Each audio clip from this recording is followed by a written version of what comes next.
We did it, Joe. You're gonna be the next president of the United States.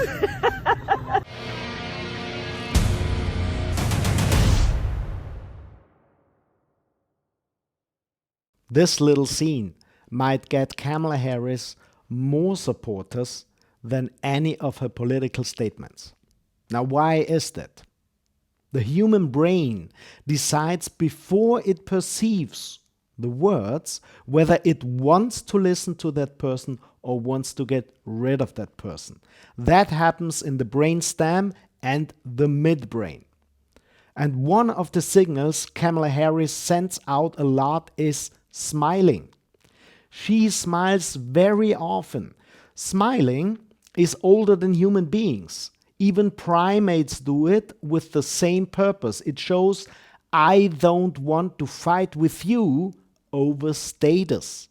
That's why when she smiles a lot, we get the feeling those two persons, Kamala Harris and her counterpart, are on the same level.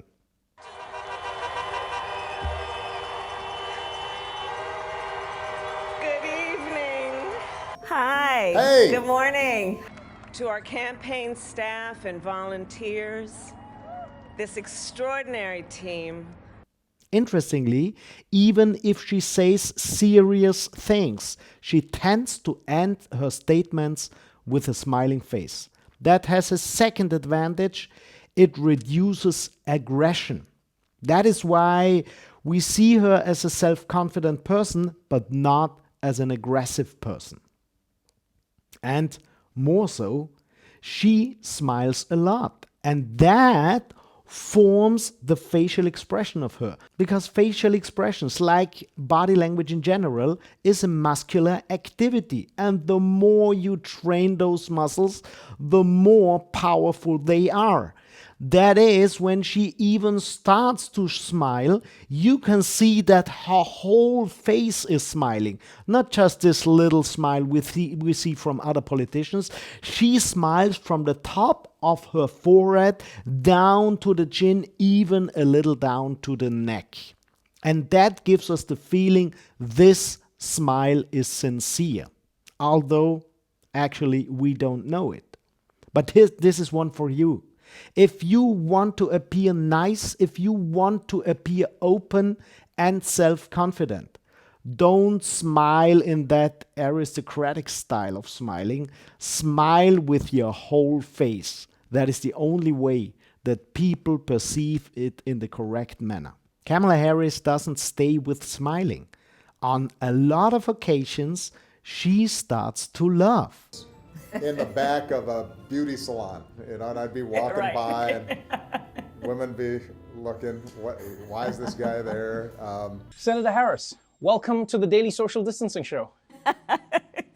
I know, I feel very apart and yet close to you, Trevor.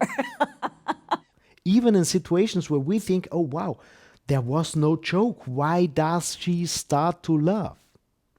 That gives us a strong feeling of self-confidence.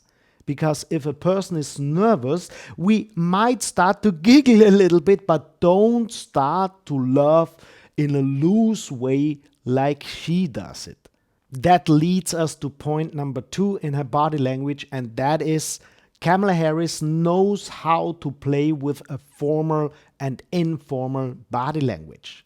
Of course, she knows the formal body language of a state attorney and a politician.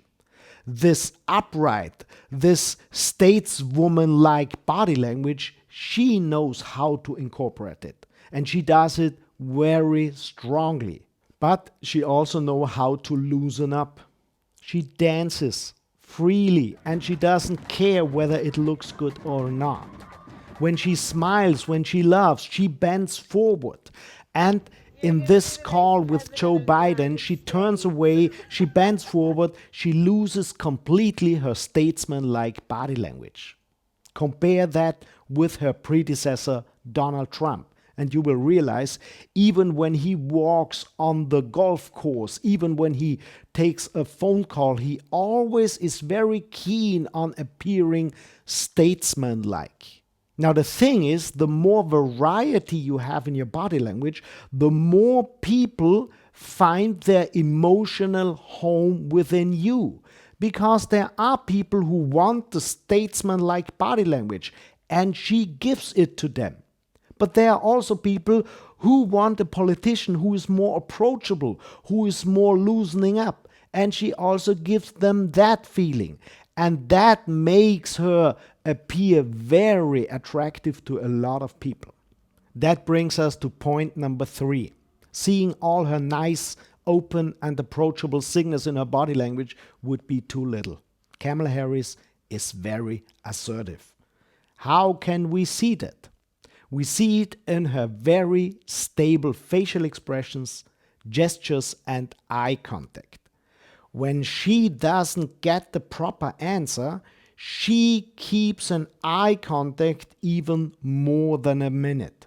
Decided to hold ourselves Can you to. please answer the question? Senator, I think I've answered the question. No, you've not. Do you believe the previous techniques, now armed with hindsight, do you believe they were immoral? Yes or no? Senator, I believe that we should hold ourselves to the moral standard. She gestures a lot, but it is not that her gestures always fly around. She can keep her gestures in position, and that gives us the feeling this person means what he or she is saying. Relates to the issue of transparency and the relationship of trust, informing the user about what you know. That brings us to the next point, and that is her voice. Research with indigenous people show that a tribe accepts an alpha animal no matter whether it is a man or a woman, as long as it has a lower voice. Now that is one point that definitely goes to Kamala Harris. Let me tell you, I am the child of parents who fought for civil rights. I am the daughter of a mother who arrived in the United States at the age of 19. Now combining all of that, smiling, even laughing a lot, giving up a too formal body language, but combined with stable gestures and stable eye contact, plus a low voice.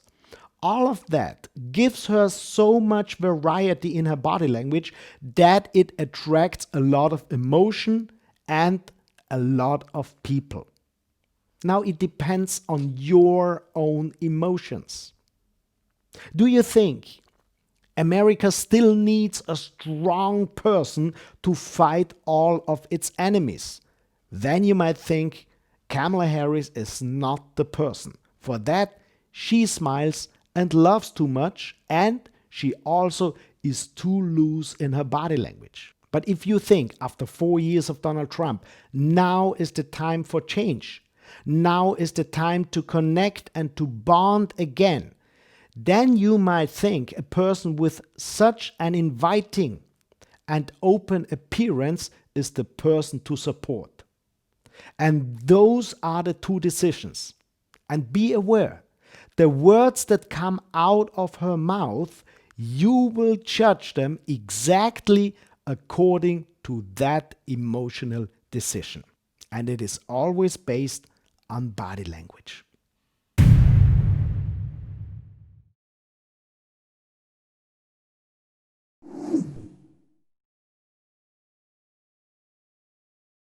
Senator Harris, welcome to the Daily Social Distancing Show. I know, I feel very apart and yet close to you, Trevor.